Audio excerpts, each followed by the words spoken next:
שלום לכולם, אני סני דהרי מאודיוטוקס. בערוץ שלנו תמצאו סרטוני הדרכה, טוטוריאלס, טיפים וסקירות על מוצרים מעניינים מעולם האודיו. אז אם אנחנו חדשים לכם, תרשמו לערוץ ותקבלו התראות על סרטונים חדשים. היום אני רוצה לדבר על פתרון מדהים שקיים בכל מיקסר של ימה, CL, QL או PM, וגם הרבה מיקסרים אחרים. ולמרות שלא מדובר במשהו חדש, לא כולם מכירים ומשתמשים בזה ביום יום. קיבלתי בקשה בתגובות הסרטון הקודם לעשות הדרכה על דוגן אוטו מיקסר. אז תודה ליאור על הרעיון, ובואו ניגש ישר לעניין. מה זה בעצם דוגן אוטו מיקסר?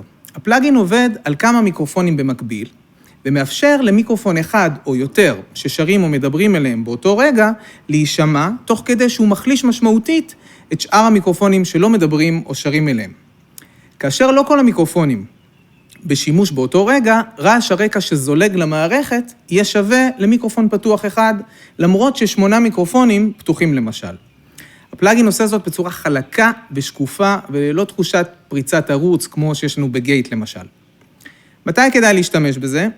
הסיטואציות שאני משתמש בפלאגין הן בעיקר על במה מרובת מיקרופונים. לדוגמה, אם יש לי פאנל של נואמים, בטקס או אירוע עסקי, הצגה מרובת נקים או מדונות, אתם מכירים את זה שהשחקנים רצים ממקום למקום, לפעמים עוברים דרך ה-PA, מפדבקים לנו, מדברים מאחורי הבמה, חבורת זמר עם הרבה מיקרופונים דינמיים. בניסיוני, הפלאגין פחות יעיל על כלי נגינה ומיקרופונים רחוקים ממקור הסאונד, כמו למשל אוברד או קונדנסרים למקהלה למשל. אז איך משתמשים בזה? בואו נראה. כפתור בייפס מפסיק מיידית את פעולת העיבוד. זאת אומרת שהערוץ אינו מושפע יותר מהפלאגין. Wait הוא פיצוי על שינוי הגיין במיקסר. אם אחד הדוברים למשל מדבר חזק יותר מאחרים, ולכן הורדנו את הגיין שלו במיקסר ב5 dB למשל, אנחנו יכולים לפצות בפלאגין ב5 dB, ולאפשר גישה שווה לתהליך העיבוד, וכך מבחינת רעש הרקע והבלנס, הכל יהיה שווה. גרופ מאפשר לנו פיצול של הפלאגין לשתי מחלקות, למעשה שתי קבוצות שונות. לדוגמה, אם יש לנו פאנל של 8 דוברים, ובנוסף הרכב ווקלי של 6 זמרים, קבוצת הדוברים לא תשפיע על הסיגנל של הזמרים, והזמרים לא ישפיעו על הדוברים. מן זה קיצור של מניואל, דומה מאוד לבייפס, הוא מפסיק את פעולת העיבוד, רק באופן מעודן יותר. תדמיינו שזה כמו פייד אאוט לפעולת העיבוד. אוטו זה אוטומט, מצב ברירת המחדל של הפלאגין, במצב זה העיבוד מופעל על הערוץ, זה המצב שאנחנו רוצים, זה הדיפולט, שם אנחנו רוצים להיות אם אנחנו משתמשים בפלאגין. מיוט משתיק את הערוץ לחלוטין, כמו שאנחנו מכירים, מיוט לכל דבר.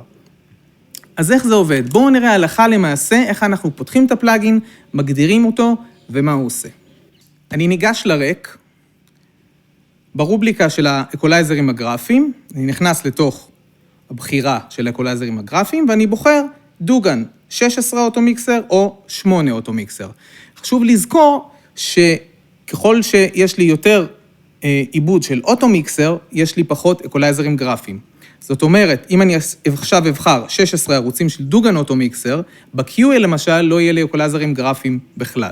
אז אני אבחר 8 ערוצים, במיוחד שיש לי פה רק 2 מיקרופונים. הדבר השני, זה לבחור את האינסרט של הערוץ שאנחנו רוצים להכניס לפעולת העיבוד. למשל, צ'אנל 1 וצ'אנל 2. ודבר חשוב שאני צריך לזכור, זה לגשת ל-view של הצ'אנל, לתוך האינסרט, ולשים את האינסרט כפוסט פיידר. מאוד חשוב. עכשיו אני רוצה להראות לכם איך לקרוא נכון את פעולת המכשיר. שימו לב שאני מדבר למיקרופון מספר 2, אני רואה שהוא פתוח, והמיקרופון השני סגור. כשאני מדבר למיקרופון מספר 1, הוא פתוח, והמיקרופון הראשון שדיברתי עליו קודם, סגור. אני רוצה להשמיע לכם איך המכשיר עובד ואיך הוא מתייחס לרעש רקע לעומת דיבור או סורס או זמר. יש לי כאן פינק נויז, שמדמה לנו סוג של רעש רקע.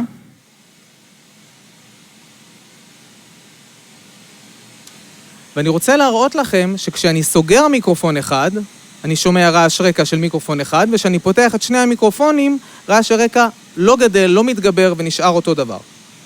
שימו לב.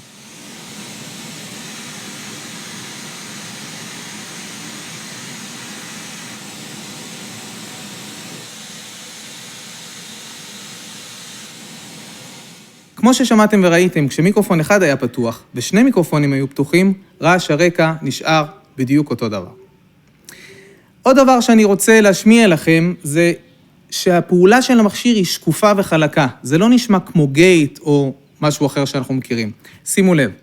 1, 2, אני מדבר עכשיו רגיל, אני מדבר חזק יותר, אני מדבר חלש יותר, ואנחנו לא שומעים גייט, לא שומעים פריצה של ערוץ. למרות שאני מדבר יותר חלש ויותר חלש, לא משנה כמה אני אדבר חלש או חזק יותר, זה יישמע אותו דבר. אנחנו לא נשמע את הפלאגין נפתח או נסגר בצורה לא טבעית, כמו שאנחנו מרגישים בגייט, וזה עוזר לנו מאוד בשטח. אז כמה נקודות שחשוב לזכור.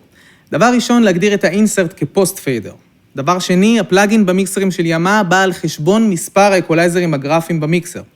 דבר שלישי, העיבוד מתאים לדיבור ושירה ב-close mic. זאת אומרת שהמיקרופון קרוב לדובר ולזמר. אז לסיכום, הגענו לסוף סרטון ההדרכה על דוגן אוטו מיקסר. אני מקווה שנהנתם, שלקחתם ערך מהסרטון הזה, אם משהו עדיין לא ברור. אם יש לכם שאלות, בקשות או הצעות לסרטונים חדשים, אשמח אם תירשמו לערוץ שלי, תעשו לייק, תשאירו תגובה ואני מבטיח לענות בהקדם האפשרי. אני סני דהרי מאודיוטוקס, תודה שהקשבתם לי ונתראה בסרטון הבא.